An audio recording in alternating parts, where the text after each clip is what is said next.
Hey everybody, it's Jimmy DeGroat here with Kelly Wirts and Sharon Callahan, and we just want to tell you about something fun and cool and neat and a wonderful option for jewelers that are looking to bring some traffic into their store. And many of you probably have done events like this where it's a buying event. But you know what? Kelly Wirtz is such a great friend of mine, and she kept calling me and saying, "You got to talk to Sharon Callahan, and we got to talk about Treasures Rediscovered." So, Kelly, how did you end up talking with Sharon at Treasures Rediscovered anyway? So we had gone to a show, an RJO show, and we had been walking around and trying to figure out different ways to have events at the store. And so one of the events that people had recommended were, like buying events, and it's not Yeah. something that we currently do in the store. So um, we started reaching out to several different companies, and it just happened to be that Chad, one of the owners, actually had called us looking for a store in the area. So the stars just aligned and that we Okay. met up. Um, I was a little bit hesitant at first because it sounded really just kind of too good to be true.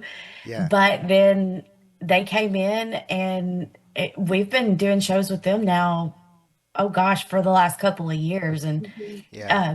yeah, and made friends too with the events. Well, Yeah. and I love hearing that because people who haven't done it are curious about it. Some of them don't want to do it. They think that's not their thing. We don't have estate jewelry and things like that. It's always, I'm so glad I did it Mhm. when we're done. Sharon, one of the things that a lot of people wonder about is what do we have to do? Yeah, so our company handles everything from start to finish. The only expectations that we would have are 3 weeks leading up to the event that y'all promote the event by handing out the flyers that we supply. Our Hmm. marketing team looks at demographics in your area. We spend upwards of $50,000 in advertisement for your, not just your event, but also your store.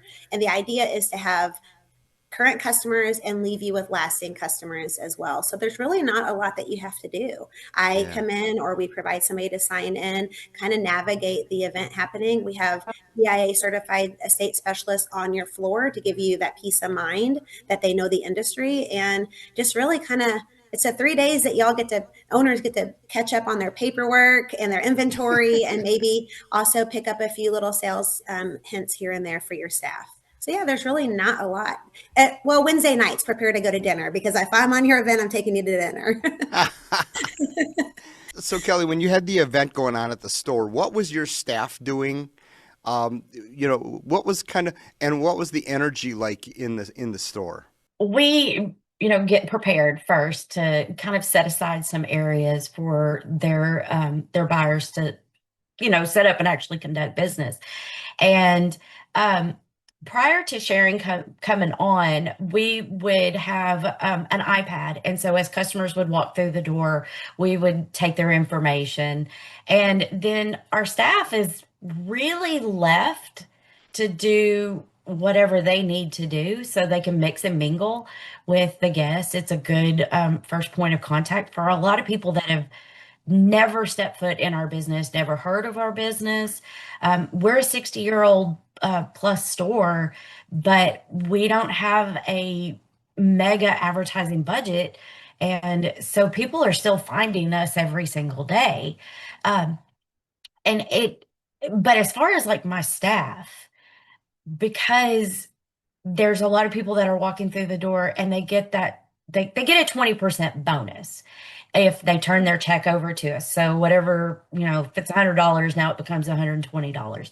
So we have an opportunity to convert that sale into a purchase from the customer. So, we're walking around and just being good hosts and hopefully, offering water, coffee, whatever, and visiting, making good connections. So, Southern hospitality, right? Southern So hospitality.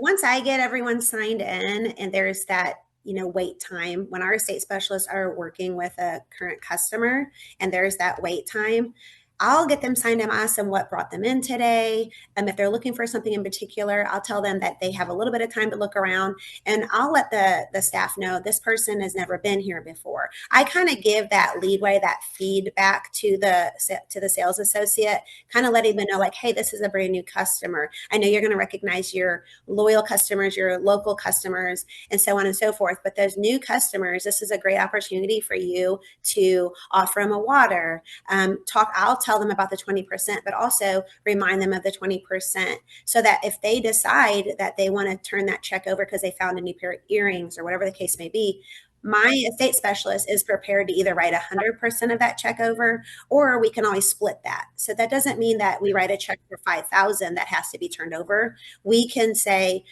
okay, you want to do $1,000 to you, but the $4,000 to the store, or whatever the case may be.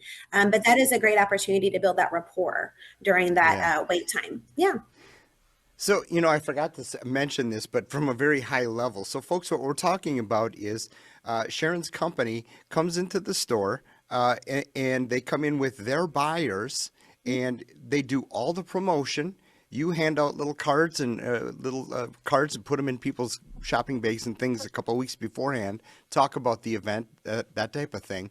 But people are bringing in I saw katanas at the last one.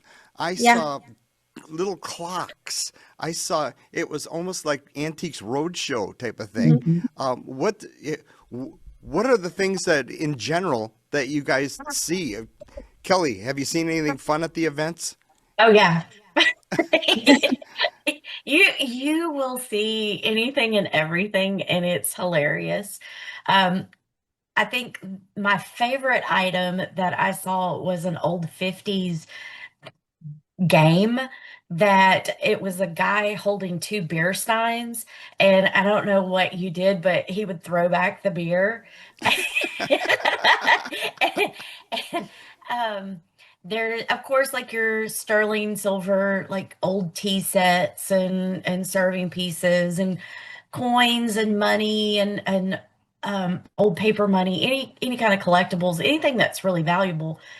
Um, we, as far as like how we actually talk about it with our customers, is we literally say it's like Antiques Roadshow. And if you think it's got value, bring it in and let them take a look at it. And I just tell them like, look, even if you don't sell it, it gives you an idea if it's worth something. And we have people, they literally will bring in boxes of stuff on the first day, and then they'll come back the second day with another box, and then the next day with another box. It's kind of neat, Jim, because from our perspective, it's nice for me to hear this from Kelly, even though we've had these conversations about her thoughts after each event. But from my side of things, we see so many great things. And when people say, oh, I don't know if this is valuable, everything has value behind it. Now, is that for our company or is it for another company? That's the question. So everything has a value behind it. It's yours. It's either has a sentimental value or has a monetary value. So one of my favorite things is always hearing the story behind their item. And if it's not for us, we have so many different alternative avenues to give them a solution. We don't want somebody coming in saying, I didn't know what to do with this, and then leave saying, I don't know what to do with this. So our company, I do research prior to each event to find, an antique mall or a pawn shop that will buy the silver plated or some type of solution for our guests. They also leave very educated on their items. My favorite is when people bring in all of this silver jewelry and they go, I don't really know what any of this is. It's probably all junk. And as our estate specialists started looking through it, it's like, oh, well, this is a Tiffany piece. And we're going to pay you for that Tiffany piece because that artist is a well-known artist. So we're going to pull that aside. We're not going to just weigh that and pay you for this scrap silver. We're gonna honor that artist. So I love that overhearing our estate specialists educating our guests on what they have, and then they leave surprised, going, "Oh my gosh, I didn't know that was something that I had all these years." That's my favorite part. Well, this is fantastic. And so, folks, if you are wondering what this is all about, give Sharon a call. We'll put her phone number down at the bottom of the video here. But Treasures Rediscovered, I'll tell you what, It's minimal to no work from the Mhm. jeweler's standpoint. You get 2 or 3 days, or is it 3 days? 3 days. It's always a You get 3-day event. you get 3 days of people coming into your store that have never come into your store before. You get thousands and thousands and thousands of dollars of free advertising Yep. bringing people through your door, and you get a check at the end. Right? That's a beautiful thing. You get a percentage check at the end of, what they bought. And what I was going to say is I've seen a lot of people convert those checks or convert those buys into in-store purchases. So I tell you what, give Sharon a call if you're wondering about this thing at all. Just call her and she will answer all your questions. But I tell you what, do it. I promise you, you will be very glad you did. And Kelly does too, right, Kelly? Absolutely. I can tell you that they are slow traffic days that turn into very profitable days.